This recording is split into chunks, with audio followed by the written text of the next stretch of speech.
É o vídeo que é de todas as fraldas que eu recomendo. São 4.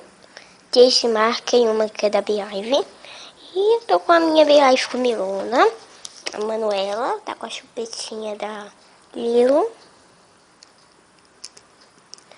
Então vamos lá. A primeira fralda é a Sapeca. Foi a primeira fralda que eu comprei. Mas eu comprei ela em 2015. E ela às vezes vaza, mas ela é boa. Eu usava e ela é boa. Da Pompom, ela tá usando da Pompom. Da Pompom. E ela é muito bonitinha também. Esse é a P. A Sapeca é a P.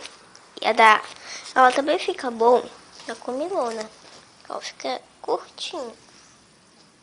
Na hora de comer, na machucadinho, na primeiros dentinhos, na minha primeiros dentinhos. Ficou meio grandinho, mas eu uso. A original da Beehive, que ela vaza muito. Pior do que a Sapeca que ela vaza. E quando eu dar papinha pra minha Beehive, ela vazava muito. Então eu não recomendo. Eu recomendo, ela é boa. E essa da Mami Poca, ela é muito bonitinha. Ela é tamanho P, tá?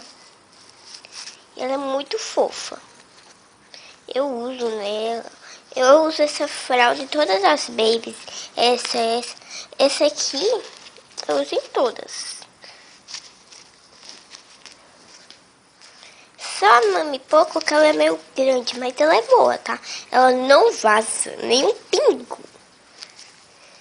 Essa aqui também, eu já dei bastante água pra ela e não vazou a minha. A minha não vazou, não sei a sua.